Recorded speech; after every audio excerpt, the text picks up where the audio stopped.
Donc déjà, bonjour à tous. Pour toutes les personnes qui nous ont rejoints actuellement, on va vous présenter un peu la plateforme Picard aujourd'hui dans le cadre de CIPRE.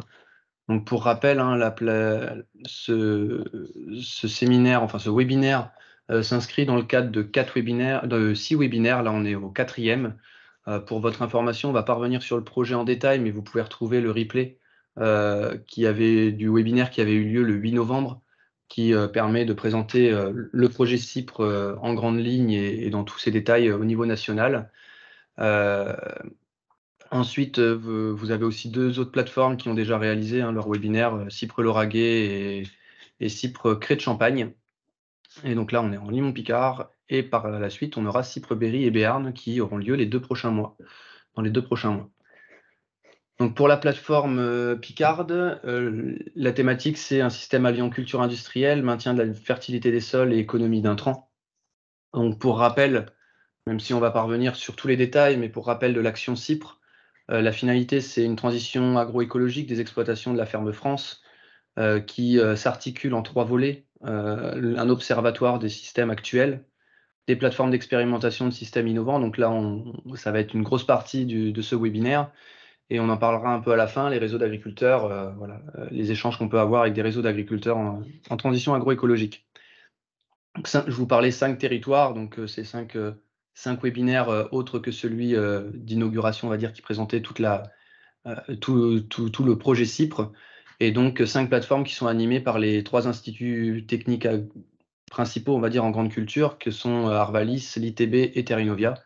Donc Terrinovia, on anime les sols argilo-calcaires du Berry et les limons profonds de Picardie, dont on va parler aujourd'hui. Pareil, pour rappel, les objectifs de triple performance, ça, on en reparlera un petit peu après sur les résultats économiques, mais le but, c'est d'avoir une productivité physique, une rentabilité économique et une excellence environnementale, les 3 macarons que vous avez en bas de cette slide. Et bien évidemment, je vous parlais des 3 instituts, hein, on travaille ensemble sur ces plateformes, mais on travaille aussi en région, ça vient de passer, en région avec des comités régionaux qui impliquent de nombreux partenaires locaux via des comités de pilotage, que ce soit agriculteurs, conseillers, organismes stockeurs par exemple, l'INRA ou Agrotransfert, dont on vous parlera un petit peu après, voilà, ou chambre d'agriculture par exemple. Donc, au programme de la journée, donc pour le moment, donc je me présente rapidement, hein, donc moi c'est Nicolas Latré, je suis animateur de la plateforme de Picardie et je travaille pour Terrinovia, donc à côté je suis ingénieur régional pour les Hauts-de-France. Je vous ai fait un peu on a fait un peu cette présentation générale du projet, mais derrière on va revenir sur la plateforme Picard, donc ça je vous en parlerai. Ensuite, Domiti aussi va vous parler des performances agronomiques, environnementales et économiques. Je vais te laisser te présenter rapidement, Domiti, sur cette Oui, partie-là. bonjour, Domitil Jamais. Du coup, moi, je suis chargée du suivi des plateformes Cypreberry et Cypre Picardie, donc pour Terrinovia. Donc, je suis chargée d'études système de culture. Voilà, donc Domiti vous parlera de ce deuxième point, et ensuite sur les apprentissages agronomiques et les perspectives d'évolution. Donc ça, je reprendrai la main, et avec Damien Martin qui est à côté de moi, que je vais laisser se présenter également.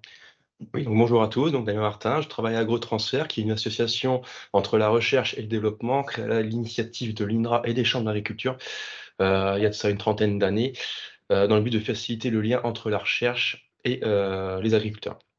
Donc plusieurs thématiques sont étudiées donc, dans AgroTransfert, dont l'axe sol et agrosystème dans lequel je suis rattaché. C'est dans ce cadre que nous sommes venus apporter notre expertise sur la structure du sol dans les CS CIPRE Picardie des Trémonts. Voilà. Donc les contacts sont assez faciles avec AgroTransfert puisqu'on est dans les mêmes bureaux. Enfin, On est voisins de bureau, oui. On est voisins de bureau. Donc voilà, on y reviendra un petit peu par la suite, et puis on finira par une petite conclusion. Donc si je prends les problématiques ou les identifiées en région, parce que je vous ai parlé de certaines problématiques, enfin certains objectifs qu'on a en la productivité physique, économique et l'excellence environnementale, qui sont des critères, on va dire, nationaux. Mais bien évidemment, après, pour chaque région, chaque plateforme, on a des thématiques régionales qui sont identifiées. Donc les problématiques dans les limons profonds de Picardie sont les cultures industrielles qui sont indispensables, que sont la betterave, la pomme de terre et les différents légumes, qui peuvent être des freins à la reconception des systèmes, parce qu'on peut difficilement faire sans dans nos sols.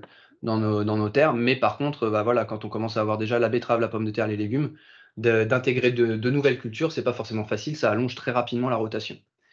Ensuite, c'est un peu en lien avec ces cultures industrielles, mais on a souvent des nombreux passages d'outils qui sont parfois lourds, qui vont provoquer des temps de travail élevés, des tassements de sol. On y reviendra un petit peu après sur la partie tassement de sol. Mais voilà, c'est à prendre fortement en compte dans la région. Des cultures qui sont exigeantes en intrants, qui souvent, pour avoir une certaine productivité, une certaine qualité technologique aussi, il ne faut pas négliger certains traitements phytosanitaires. Donc voilà, c'est un frein aussi à cette reconception. Dans les terres profondes aussi, est-ce qu'on ne peut pas aller plus loin dans la valorisation de ces terres profondes? C'est une question qu'on se pose. Des teneurs en matière organique qui sont souvent faibles dans les limons, qui vont provoquer battance, érosion, entre autres. Par exemple, la partie tassement de sol aussi rentre en compte aussi dans cette partie-là. Et un dernier point qui est la dépendance à l'azote minéral. Voilà, dans la région, on a très peu d'apports organiques, même si ça a tendance à changer petit à petit, mais on reste quand même globalement sur des apports d'engrais minéraux. Et donc voilà, est-ce qu'on ne peut pas essayer de réduire cette dépendance à l'azote minéral?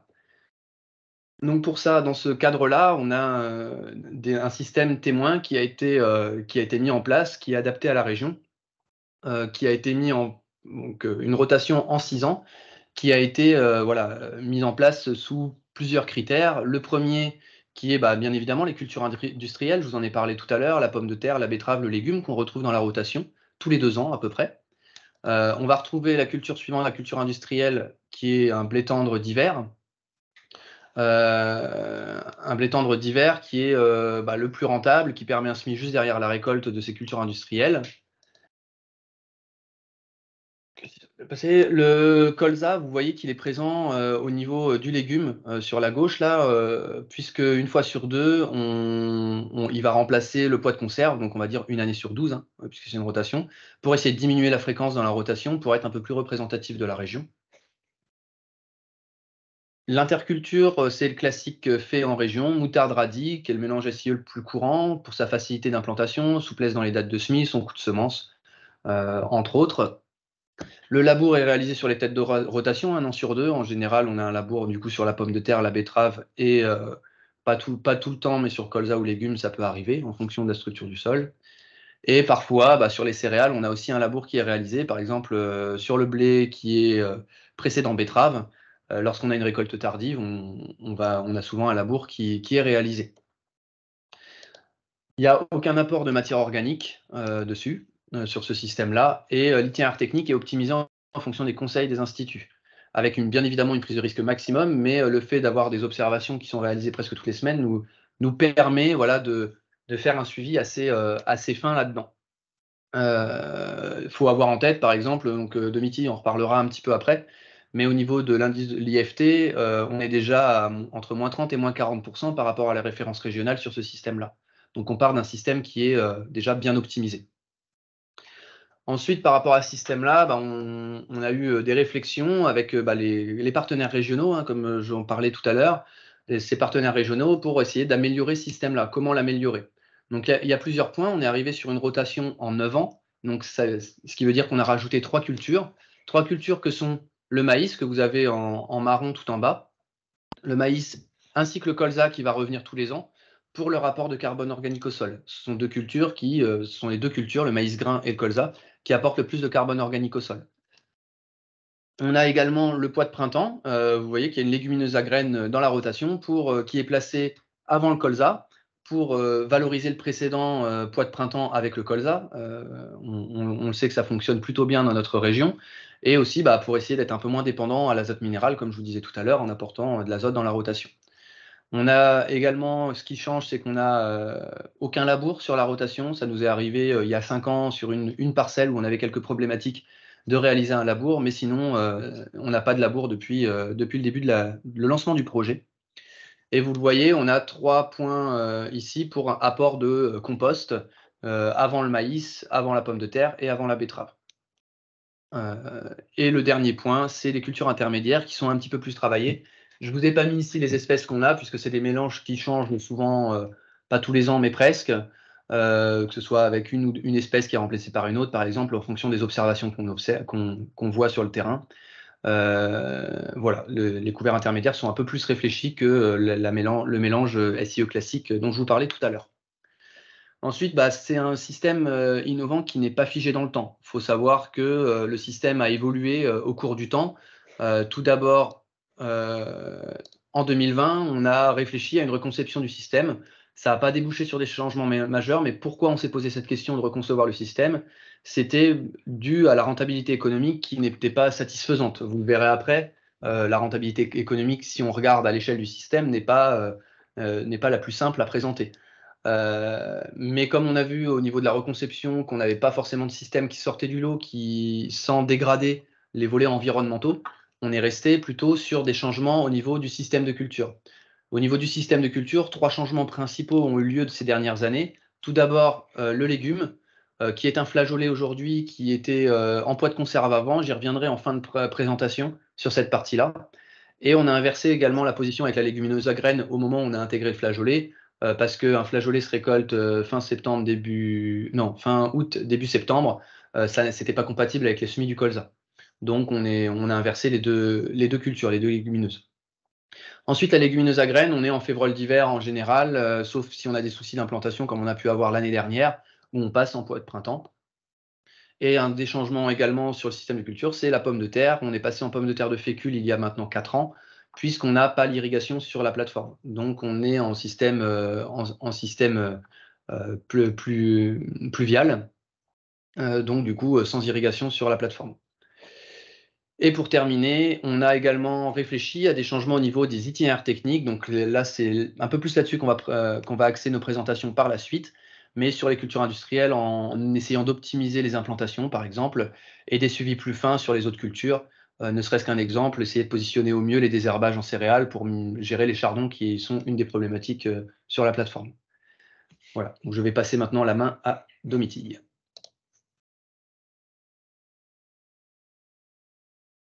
Je ne sais pas. Ouais, je vois Domitille figé, je ne sais pas si tu nous entends. Ah, je vois que tu es revenu. Est-ce que tu nous entends? Et est-ce que tu peux parler? Ouais, c'est bon, on t'entend. Nickel. Donc voilà, donc cette expérimentation-là de système de culture que vient de présenter Nicolas a commencé en 2016. Donc on a déjà des résultats sur plusieurs années aujourd'hui. Donc on évalue les performances du système innovant à l'aide d'indicateurs qui renseignent donc à la fois sur les performances environnementales et techniques, sur les performances de productivité et les performances économiques. Donc, on s'est fixé avec l'ensemble des plateformes des objectifs de réduction des impacts environnementaux par rapport au système témoin ou par rapport à la référence régionale sur l'IFT, tout en maintenant une certaine productivité et rentabilité par rapport aux témoins. Voilà, donc je vais présenter certains de ces indicateurs maintenant. Donc, si on regarde les performances techniques et environnementales, on voit voilà, qu'elles sont globalement satisfaisantes et stables dans le temps. Donc là, par exemple, si on prend l'IFT, donc on a une moyenne de 3,9 hors traitement de semences sur le système innovant, qui correspond donc à une réduction de 55% par rapport à la référence régionale. Donc ça répond aux exigences qu'on s'était fixées. De même, donc pour les apports d'azote minéral, donc on voit qu'on atteint les objectifs de moins 20% de réduction par rapport aux témoins donc tous les ans depuis le début de l'expérimentation. Et on a même donc une réduction de près de 30% en moyenne sur la période 2017-2019. Après, un autre indicateur qu'on peut regarder, c'est les émissions de gaz à effet de serre, donc qui sont assez liées aux apports d'azote minéral, mais qui prennent aussi en compte donc, les autres intrants, le carburant, etc. Et là, on voit qu'on atteint quasiment, pas tout à fait, mais on se rapproche des moins 20% de réduction par rapport au système témoin qu'on s'était fixé. Voilà, ensuite, on peut regarder un peu plus en détail les apports d'azote minéral, donc pour comprendre un peu cet écart-là de 30% qu'on observe entre témoins et innovants. Donc, on voit là que la réduction qu'on observe dans le système innovant, elle s'explique d'une part par l'introduction de légumineuses dans le système, donc des flageolets ou pois protéagineux, sur lesquels donc, on n'apporte pas d'azote et qui permettent donc d'apporter de l'azote dans le système. Et aussi, oui, le légume d'industrie qui revient un peu plus souvent dans le système innovant que dans le système témoin. Et d'autre part, donc on a une réduction des apports d'azote minéral sur certaines autres cultures dans le système innovant par rapport au système témoin. Donc, par exemple, en pommes de terre, en betterave ou en colza, qui est associé à des légumineuses et qui arrive après une légumineuse. Donc, tout ça explique un peu les réductions d'apport d'azote qu'on peut observer dans le système innovant. Donc, en termes de productivité maintenant, le système innovant, il n'est pas encore tout à fait satisfaisant. On peut voir que la production d'énergie brute, donc, qui dépend à la fois du rendement qu'on obtient et du type de culture, est inférieure de 25% dans le système innovant par rapport au système témoin. En revanche, si on regarde l'efficience énergétique, donc là, on rapporte cette production d'énergie brute à la consommation d'énergie, on voit que les deux systèmes sont quasiment équivalents grâce aux économies d'intrants qui sont réalisées dans le système innovant. Voilà, et enfin, donc en termes de rentabilité, donc on voit que les objectifs de rentabilité ne sont pas atteints, c'est ce que disait Nicolas tout à l'heure. Donc la marge directe, si on prend cet indicateur-là, du système innovant est inférieure de 40% en moyenne par rapport à celle du témoin. Bon, après, il faut rappeler que le témoin, il est conduit de manière optimisée avec les conseils des instituts techniques, donc il est déjà lui-même très performant. Et après, oui, il faut garder en tête que l'objectif de ces expérimentations système, c'est aussi de prendre un peu des risques à la place des agriculteurs et de tester des stratégies un peu innovantes. Donc, voilà, on sait que c'est pas évident d'atteindre cette multiperformance, mais on met au point ce système innovant petit à petit et on essaie de trouver des voies de progrès un peu pour avancer. Voilà, donc pour revenir sur cet indicateur-là de la marge directe, donc, on a pu identifier les années précédentes ce qui pénalisait la marge du système. Par exemple, l'année dernière, sur la campagne 2021, la marge du système innovant, elle a été beaucoup impactée par l'échec qu'on a eu en betterave à cause de l'implantation en strip-till qui était assez difficile. Bon, on y reviendra tout à l'heure. Donc voilà, on fait évoluer un peu nos stratégies au fur et à mesure. Donc voilà, donc on peut regarder un peu plus dans le détail les marges par culture. Ça permet de mieux comprendre les écarts de marge qu'on peut observer entre le système témoin et le système innovant. Donc d'une part, on voit que les cultures qui margent le plus reviennent moins souvent. Donc c'est le cas des cultures industrielles, la betterave et la pomme de terre, qui reviennent chacune tous les 6 ans dans le système témoin, mais seulement tous les 9 ans dans le système innovant.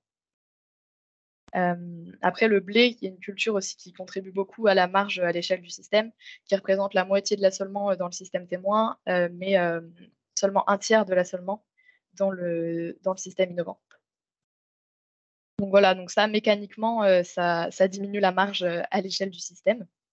Après, on a fait l'hypothèse, lorsqu'on a fait la conception de ce système innovant, que si on faisait revenir moins souvent ces cultures industrielles, donc la betterave et la pomme de terre, on allait pouvoir déplafonner les rendements sur ces cultures et améliorer aussi donc, les rendements des autres cultures du système. Donc on voit qu'aujourd'hui, ce n'est pas encore le cas, puisque donc, ces cultures, la betterave et pomme de terre, réalisent des marges plus faibles dans le système innovant que dans le système témoin.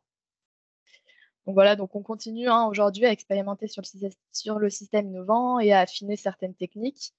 Donc, par exemple, le pré-butage en pommes de terre, le strip-till, on va y revenir plus tard, pour essayer d'améliorer ses performances. Mais après, si jamais ces améliorations à la marge ne suffisent pas, on ne s'interdira pas un jour de reconcevoir complètement le système si besoin.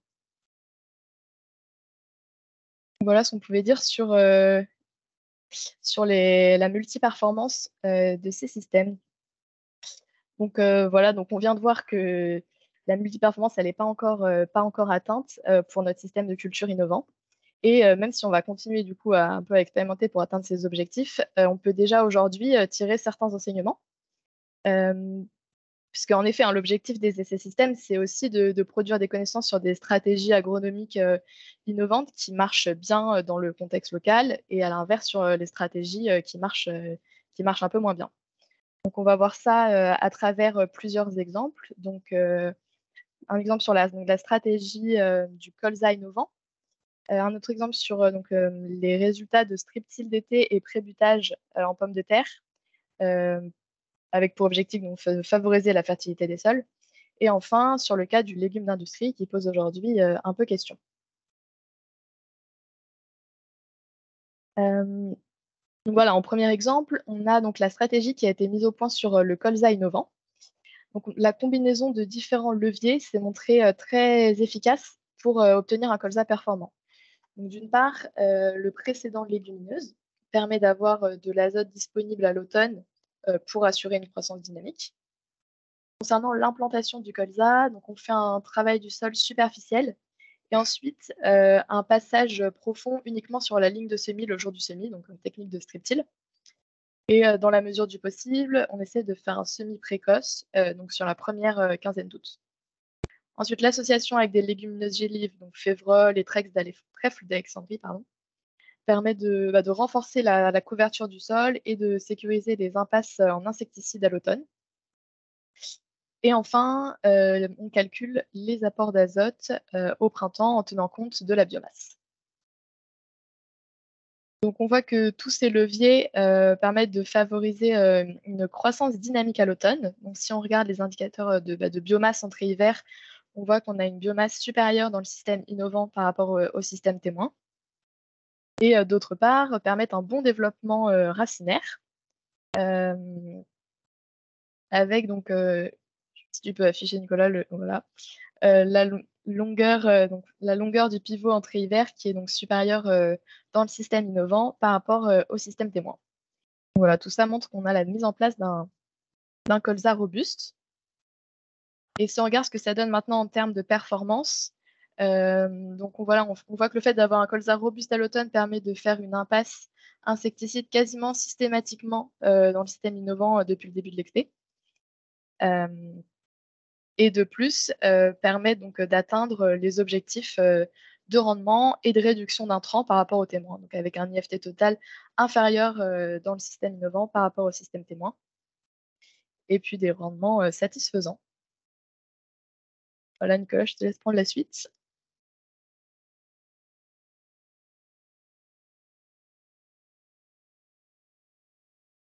Tu as ton micro coupé. Merci. Merci pour la présentation sur le strip-till. Donc, pour rester sur la partie strip-till, on réalise également, donc en plus du strip-till qui est fait au moment du semis du colza, un strip-till d'été pour les cultures de printemps. Bon, le but, c'est de faire du coup le strip-till au mois d'août-septembre en semant un couvert pour éviter que le rang se referme au cours de l'hiver, ce qui est une grosse problématique dans les limons au niveau strip-till. Donc ça, c'était sur le papier. Hein, le principe, c'est que fin d'été, de la N-1, c'est de semer un couvert sur toute la parcelle et de semer une culture pivotante et gélive dans les rangs de strip-till. Donc ici, nous, c'était le tournesol, puisqu'on n'en avait pas dans la rotation. C'était pas grave d'en intégrer là-dessus. Donc ça nous permettait d'avoir une culture qui gèle assez rapidement. Ensuite, on avait deux cultures, le parti maïs et la partie betterave. On le faisait pour ces deux cultures-là. Donc pour le maïs, au printemps de l'année N, la limite, c'est que pour les 2 années où on l'a réalisé, le sol était quand même trop compact pour avoir un semis assez profond. Et on ne peut pas se permettre de rester superficiel avec le maïs sur notre plateforme, puisque la problématique corbeau est très importante. Donc du coup, on était obligé de reprendre le sol. Donc sachant que le strip-till est entre 15 et 17 cm lorsqu'on le réalise, de passer un coup de vibro entre 13 et 15 cm, on perd un peu l'intérêt du strip-till. Donc on l'avait maintenu la 2e année parce que c'était réalisé sur la betterave également. Donc, et puis voilà, faut pas qu'on s'arrête à une seule année. Mais pour le maïs, on était un petit peu déçus de cette technique-là. On perdait un peu l'intérêt. Pour ce qui est de la betterave, on va prendre les 2 années où on l'a réalisé. La première année, c'était 2021. En 2021, on avait au printemps, ce qu'on a décidé, c'est de passer un coup de discouvreur. Donc, vous voyez, sur le strip-till, vous avez la partie discouvreur qui est en premier. Ensuite, on a la dent qu'on a relevée parce que on faisait un lissage, parce que c'était un petit peu humide, donc on faisait un lissage à ce moment-là. Pour la levée, pour l'implantation, on avait une levée qui était très homogène. Mais malheureusement, par la suite, vous voyez, la parcelle n'était pas très, très homogène, par contre, lorsqu'on était au mois de juin, juillet, parce qu'on avait des betteraves qui avaient levé, mais qui s'étaient complètement arrêtées au niveau de la croissance pendant à peu près 1 mois et demi. Donc, au mois de juin, on avait des betteraves qui faisaient juste 4-5 feuilles maximum dans certains cas. C'est pas pour autant qu'il manquait des pieds, mais vraiment, c'était un arrêt de croissance. Donc, quand on a observé, on voyait un petit peu, après le passage du discouvreur, on retrouvait bien si ça veut bien passer, on retrouvait bien le sillon, donc le passage du sillon, et par la suite, donc la graine qui devait être implantée au-dessus. Et la cause, on estime, donc on a eu beaucoup d'échanges avec l'ITB là-dessus, hein. On a deux grandes thématiques qui, on va dire, qui ressortent. C'est le premier, c'est un manque de terre fine sous la graine, dû au passage du disque, ou alors une carence de surface, ou peut-être un peu les deux mélangés sur ce point-là, puisque la croissance, on a remarqué que la croissance a redémarré au moment où on a eu des pluies fin mai, début juin. Voilà, donc on explique comme ça. Donc on s'est dit une deuxième année, on ne peut pas rester sur cette technique-là. En 2022, on doit trouver une autre solution. Donc plutôt que le strip till, on est parti sur une reprise avec un outil qui s'appelle le Condor Line, qui est un peu le même principe que le strip till, c'est travail sur le rang, mais par contre c'est un outil de travail superficiel. On va travailler 2 cm maximum sur le rang avec des petites dents, et on a 3 dents par élément, hein, les éléments que vous voyez sur la droite. On a 3 petites dents de vibro par élément. Pareil, premier cas qu'on avait, une levée très homogène. On était vraiment content de cette levée. Mais comme vous le savez tous, je pense, l'année 2022 a été assez sèche. Et derrière, dès que la betterave a commencé à se développer, a commencé à rencontrer la partie qui n'a pas été travaillée, même si la structure était plutôt bonne.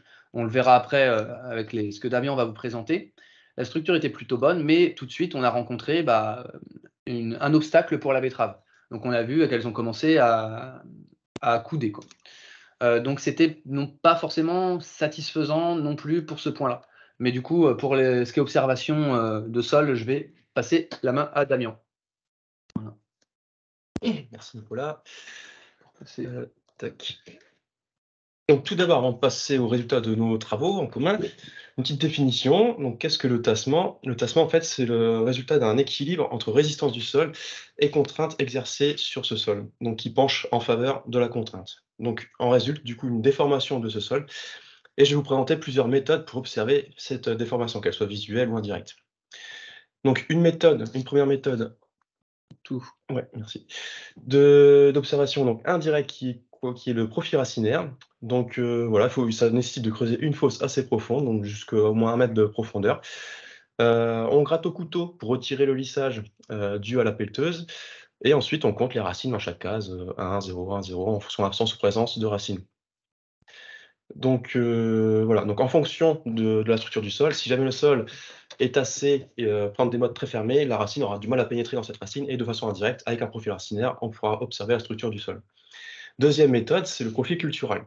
Donc ce que vous voyez là, donc le profil cultural, donc pareil, sur les mêmes fosses qui ont été utilisées pour les profils racinaires, on va observer la structure directement au couteau. Donc pour ça, on va dégager les différents horizons. Donc vous les voyez là, il y a plusieurs horizons. Donc, l'horizon de travail superficiel, le labour, un H6, le labour le plus profond, et ensuite l'horizon pédologique.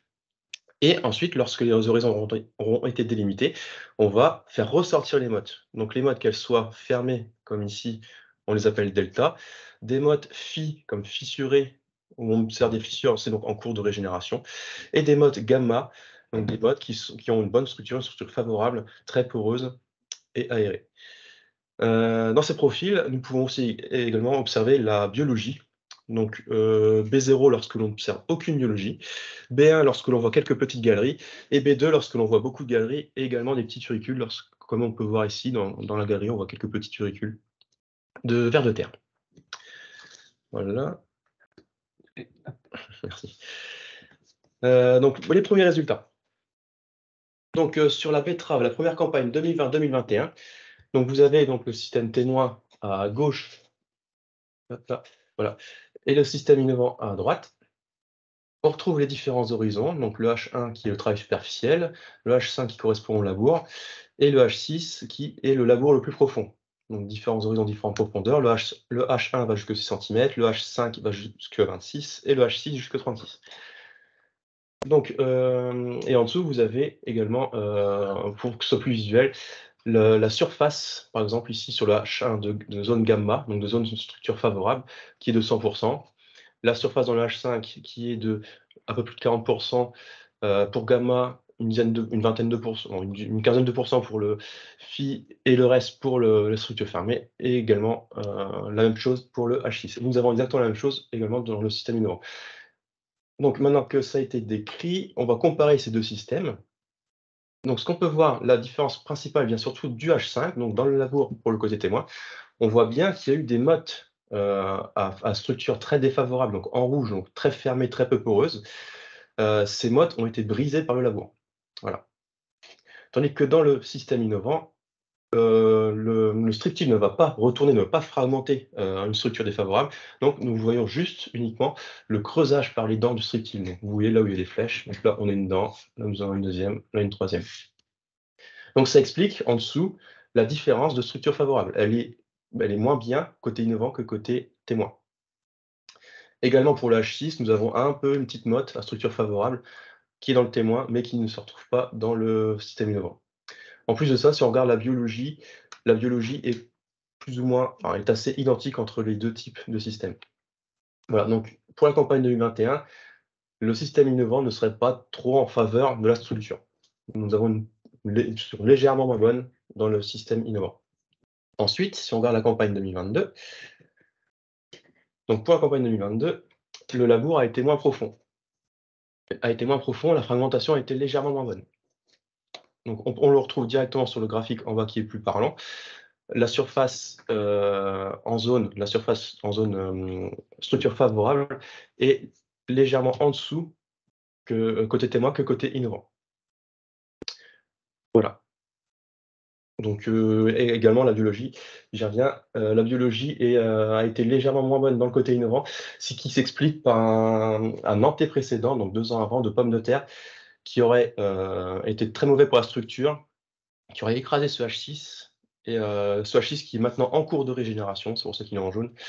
Mais la biologie n'a pas eu sûrement le temps de revenir, comparé au côté témoin, qui présente un meilleur H6. Mais par contre, pour le H5, le côté innovant est meilleur. Voilà.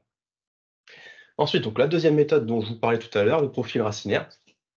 Donc, pour la première année, nous avons directement donc, en orange l'innovant, en bleu le témoin, en fonction de la profondeur qui est en ordonnée inversée.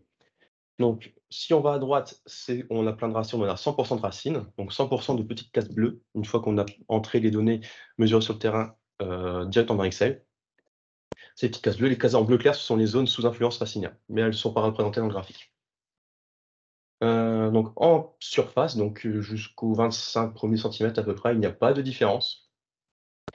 Donc ça veut dire que les racines ont, que ce soit témoin ou innovant, ont eu autant de facilité ou de difficulté à pénétrer dans les différentes mottes. Par contre, après 25-30 cm, il y a une petite différence, innovant est légèrement moins bon.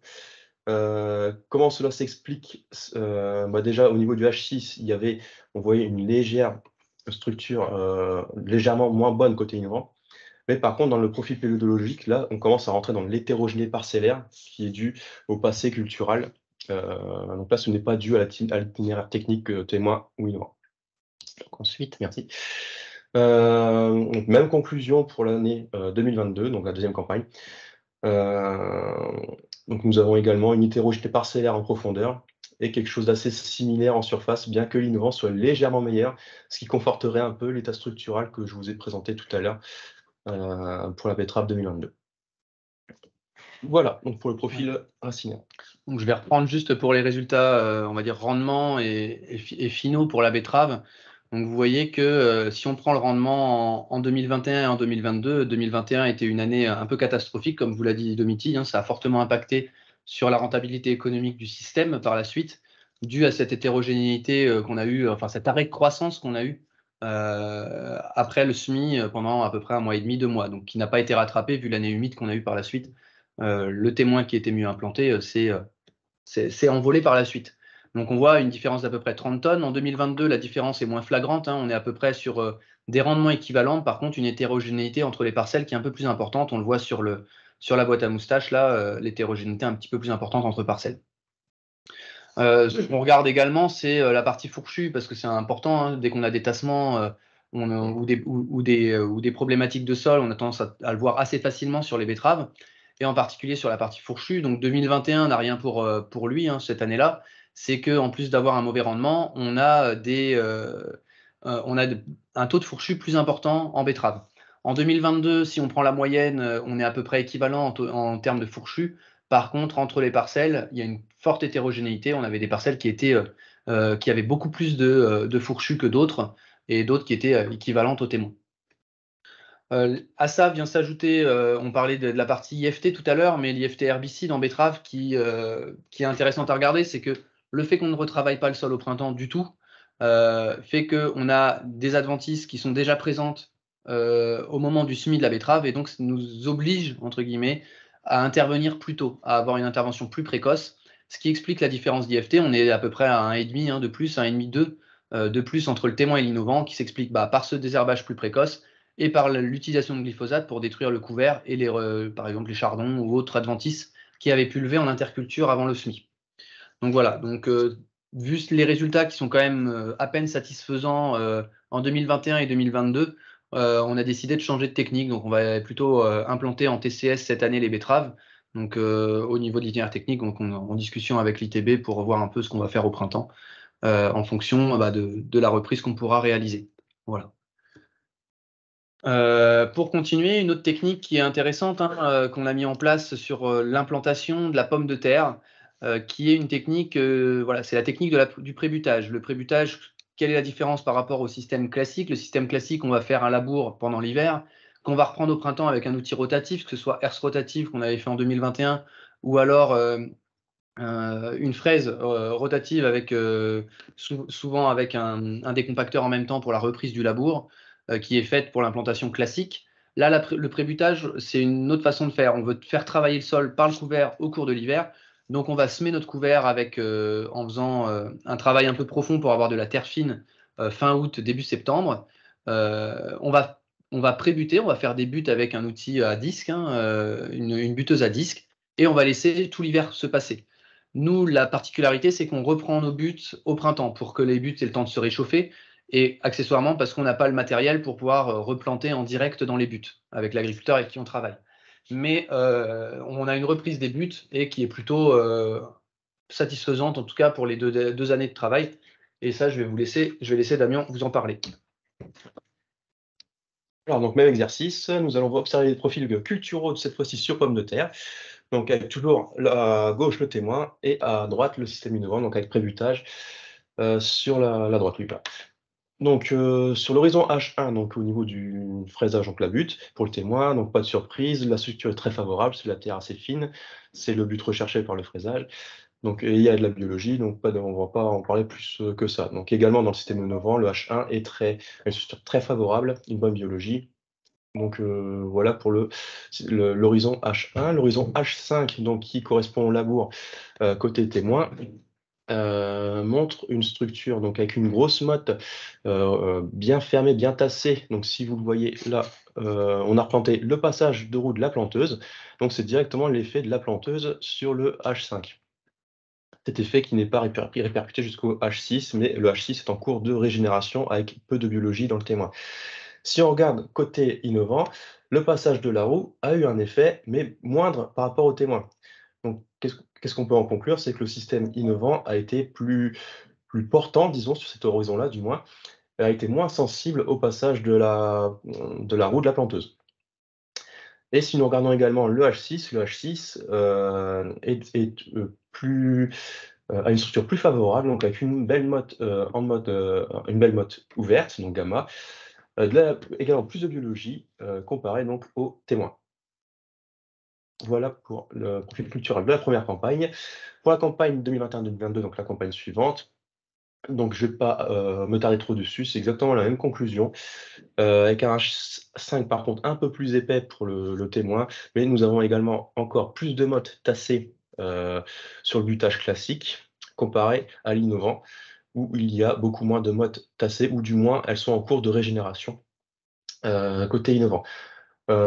Également la biologie. Côté témoin, la biologie est très peu présente dans le H6. Je le rappelle, H6 c'est un labour le plus profond, que le côté témoin où nous voyons plus de biologie. Voilà, avec les différents, donc les graphiques qui permettent de se rendre compte de façon plus précise, juste en dessous de la différence entre les deux systèmes. Voilà, donc ensuite passons donc au profil racinaire. Donc, encore une fois, le profil racinaire ne montre pas énormément de différence entre témoin et innovant. Donc, témoin en bleu, innovant en orange, en fonction de la profondeur. Donc en surface, nous avons quand même une différence pour le témoin qui s'expliquerait peut-être avec un peu plus de terre fine, donc les racines un peu trop aérées, donc n'iraient pas trop en surface, donc iraient directement en profondeur. Mais voilà, entre témoin et innovant, il n'y a pas vraiment de différence notable, significativement parlant, à part en profondeur. Mais en profondeur, c'est plus de l'hétérogénéité parcellaire, plus au passé culturel peut-être de plusieurs années, et donc qui n'est pas dû à l'effet de la technique innovante directement. Et la campagne 2022, donc pareil, je ne vais pas m'attarder trop dessus.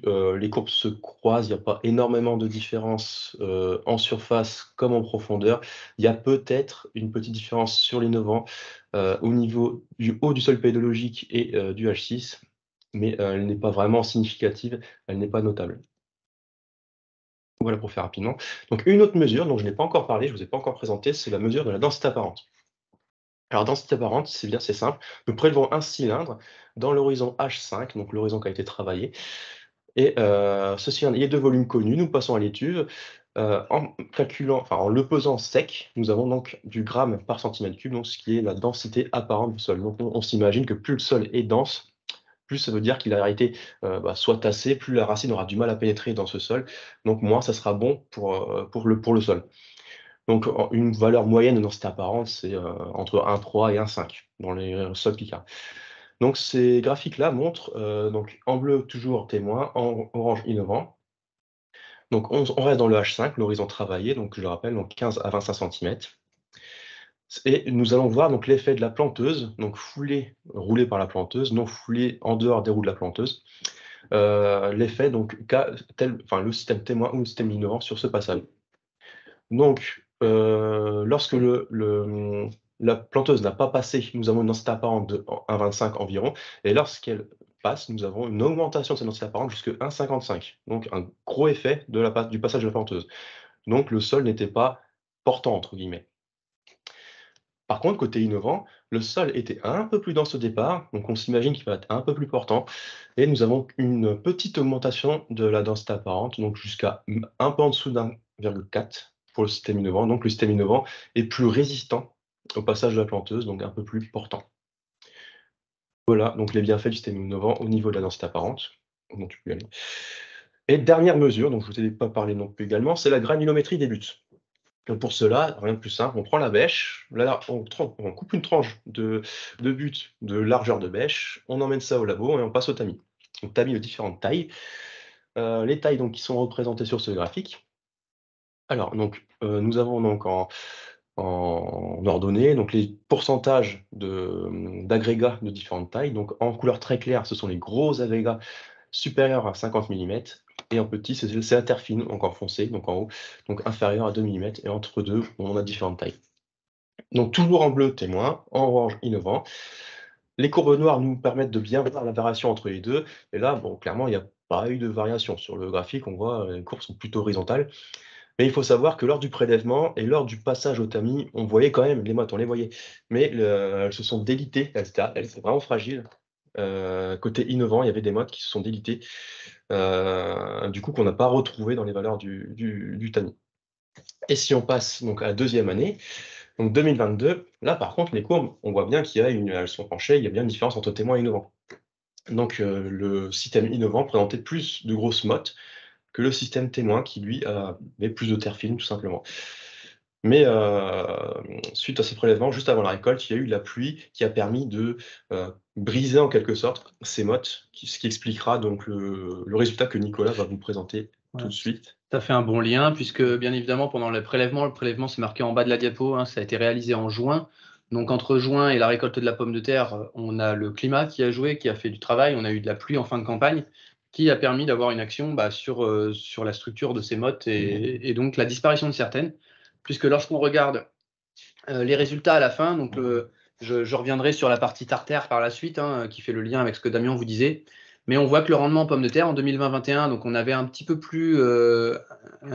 moins plutôt, de 10 tonnes de différence entre témoins et innovants. Donc on était plutôt satisfait de cette récolte-là, puisque notre technique de prébutage a l'air de fonctionner en tout cas sur le rendement, d'avoir un impact positif sur le rendement. Pour la campagne 2021-2022, donc pas du tout les mêmes ordres d'idées, hein. Je vous rappelle, on est sans irrigation. Donc 2020-21, on était bien arrosé, 21-22, beaucoup moins. Mais on a toujours une différence d'à peu près, voilà, à peu près 5 tonnes, un peu moins de 5 tonnes, donc en faveur de l'innovant également. Et on pourrait se poser la question de la tartare, c'est souvent ce qui est ressorti sur le prébutage ou la simplification du travail du sol. Mais comme vous disiez Damien, bah, bon, pour 2020-21, on était moins bon en témoin, moins bon parce que le labour avait peut-être été fait un petit peu plus tardivement que ce qu'on avait en tête au début et le gel n'avait pas beaucoup travaillé par rapport à l'innovant, mais on était plutôt meilleur dans l'innovant. Et comme le disait Damien, dans les 2 années, lorsqu'on avait des modes dans l'innovant, mais elles se délitaient plus facilement. Et on le voit bah, pour 2022, même si on avait des mottes au mois de juin, la pluie qu'on a eue par la suite a permis voilà, une désagrégation de ces mottes-là. Donc j'en ai fini pour la pomme de terre. Je fais un petit focus, je vous en parlais tout à l'heure, du légume, la suite du légume, la suite sur Cypre Picardie, en particulier la difficulté du légume sans irrigation. Donc on a eu 2 types de légumes, je vous en parlais tout à l'heure. On a eu tout d'abord le pois de conserve, vous le voyez à gauche. En rouge, c'est l'innovant, en bleu, le témoin. Bon, on a des rendements à peu près équivalents dans les 2 systèmes et pas satisfaisants dans les 2 systèmes. Parce que bah, une année sur 2, vous le voyez, on perd de l'argent en implantant nos légumes. Parce que pour 2 points, une pression oiseau qui est trop importante, qui ne permet pas la récolte tous les ans. Les oiseaux récoltent plus vite que nous.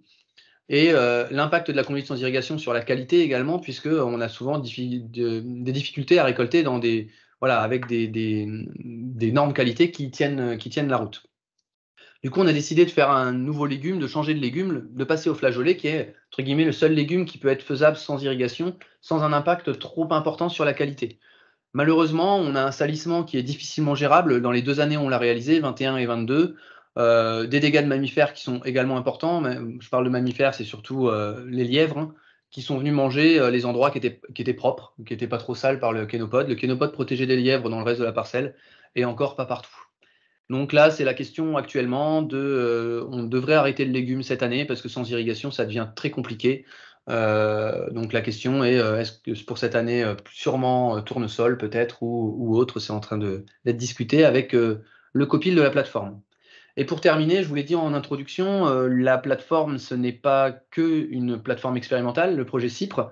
On a également la partie réseau, donc le réseau pour la partie Hauts-de-France et donc Picardie, en construction, on a plusieurs échanges avec plusieurs groupes d'agriculteurs. En particulier, là, pour cette année, on a organisé une expérimentation en collaboration avec l'IDEA et Greensol, où on a fait une visite d'un essai couvert d'interculture ensemble, qui était justement des thématiques communes qu'on a avec Cypre. Des tours de plaine avec les agriculteurs également qui sont organisés avec quelques GI2E du Nord-Pas-de-Calais. Et en cours, là, pour cette année 2022-23, on a des échanges autour de la fertilité des sols et puis des expérimentations, en particulier en colza, par exemple, cette année. Donc voilà, j'ai été un petit peu plus long que ce qu'on avait prévu à la base. On s'est étendu sur nos sujets. Mais pour information, pour ceux qui ne connaissent pas, on a un site internet hein, qui est là depuis déjà quelques années, qui représente bien le projet. On poste des actualités assez régulièrement. Et sinon, on a un Twitter pour ceux qui sont sur Twitter où on met pas mal de photos, plus ou moins en fonction des périodes de l'année. J'avoue que j'ai pas été très assidu ces derniers mois, mais ça devrait revenir avec la campagne qui vient. Donc maintenant, je vais vous laisser réagir s'il y a des questions dans le chat. Je ne sais pas si Domiti, il y a déjà quelques questions ou pas. Pas tellement, mais si vous en avez, n'hésitez pas. Il y a une question sur le prébutage de pommes de terre, pour savoir si on a pu observer des problèmes de topin à cause, en lien avec le prébutage. Alors pour le moment, non, on n'a vu aucune problématique de topin. Après, il faut avoir en tête aussi que les normes qualité en fécule sont un peu différentes de tout ce qui est pommes de terre d'industrie ou de conservation. Hein. Mais il y a quand même des mesures qui sont faites, des observations qui sont faites sur les tubercules par la suite. Et aujourd'hui, on ne voit pas de problème arriver en tout cas. On ne s'interdit pas non plus le travail du sol. Hein. On a un travail du sol, mais c'est le labour qu'on essaie d'éviter au maximum. Et on va dire l'affinage excessif qu'on peut avoir au printemps également. Voilà.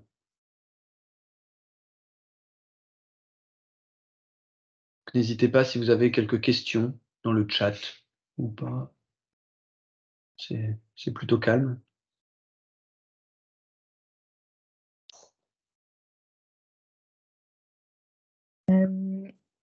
Question donc sur le rendement du colza innovant qui avait un rendement moyen inférieur au témoin. Alors, sur la première, enfin déjà, on a eu seulement 2 années où on a pu avoir à la fois un colza témoin et un colza innovant. On a pu comparer. Et donc, sur la première année, le rendement innovant était légèrement supérieur au rendement témoin. Et cette année, c'est l'inverse parce qu'on a eu des problèmes de mulots qui ont fait des dégâts sur une partie de la parcelle. Comme c'était implanté en semi-direct, ça a tendance à favoriser les mulots. Et donc, c'est ça qui explique l'écart de rendement entre innovant et témoin pour cette année. Mais sinon, sur les parties de la parcelle qui n'étaient pas impactées par les dégâts, on n'avait pas cet écart de rendement. C'est une grosse problématique de mulot l'année dernière, puisqu'on a semé nos colzas une semaine à peine après la récolte des pois. Donc, on avait décidé de ne pas retravailler, de semer en strip-till plus monograine en direct. C'était pas la bonne solution, parce qu'il y a eu une pression mulot assez importante qui nous a obligés à retourner certaines parcelles, d'où l'impact sur le rendement global. Voilà. Je vois qu'il y avait une question aussi sur le mélange couvert sur les prébutes avant pommes de terre. Je ne sais pas si tu veux répondre. Pareil, donc que j'ai pas présenté aujourd'hui, il y a Pierre-Édouard qui est avec nous, qui est le pilote opérationnel, donc qui gère tout ce qui est intervention sur la plateforme. On ne le voit pas à la caméra, mais il est caché à côté. Mais Bonjour à tous. Non, bah, c'est un mélange assez diversifié. On essaie de faire une grosse biomasse. Et principalement, on avait févrole, tournesol, facélie, avoine et trèfle. Et chaque année, on a des espèces qui se développent plus ou moins. C'est ça, en fonction des conditions climatiques de l'année. Il y a des années où on a presque eu que de la facélie. Cette année, tout s'est à peu près développé. L'avoine avait pris un peu le dessus quand même, mais tout s'était à peu près développé quand même. On retrouvait toutes les espèces dedans. Ça dépend un peu de la pluie qu'on a par la suite après l'implantation de ces espèces-là. Voilà.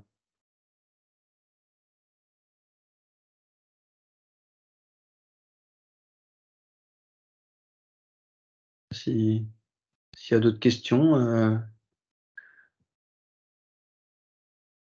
je laisse encore 30 secondes. S'il n'y a pas de questions, c'est que tout était clair et que vous n'avez aucune remarque à faire sur ce qu'on a pu mettre en place. Pareil, n'hésitez pas si jamais on a des agriculteurs dans les personnes qui sont présentes aujourd'hui, ou alors des animateurs de groupe, si certains veulent venir voir la plateforme, c'est avec plaisir. Vous avez mes coordonnées normalement assez facilement. Je les ai pas remises là sur cette diapo de fin, mais voilà, vous pouvez nous contacter et on peut échanger, que ce soit sur la plateforme ou juste pour une visite, il y a pas de problème. La porte est ouverte et la plateforme est faite pour ça, pour être un lieu d'échange. J'ai vu que Claire a remis dans le chat du coup mon mail pour ceux qui veulent. Les freins au développement du colza après pois, on n'en a pas eu forcément beaucoup aujourd'hui. Après, vous voulez peut-être préciser un petit peu la question. Pour les freins au développement du colza après pois, c'est plus que quelque chose qui ne se fait pas beaucoup dans la plaine, parce que, on va dire, fondamentalement, mettre 2 têtes de rotation d'affilée, c'est pas quelque chose qui se fait facilement chez certains agriculteurs. En région, on en a quelques-uns qui font, par exemple, pois d'hiver, colza d'hiver, pour pouvoir avoir double application de kerb, on va dire, d'une année sur l'autre pour gérer les adventices. Ça se fait un petit peu. Nous, on le valorise plutôt bien dans les sols profonds parce que quand on a un poids qui est pas mauvais, on n'a pas besoin d'apporter d'azote au moment du semis et donc d'avoir un bon développement. Mais voilà, je ne sais pas si j'ai répondu à la question, mais j'ai vu que Domiti, tu as retiré ton micro, tu voulais peut-être ajouter quelque chose? Non, c'est...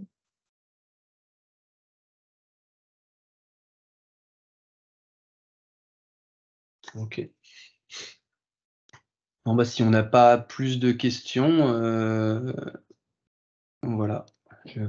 Claire a parlé, donc je l'avais mise dans la diapo, mais vous pourrez retrouver le lien du coup pour la newsletter du projet.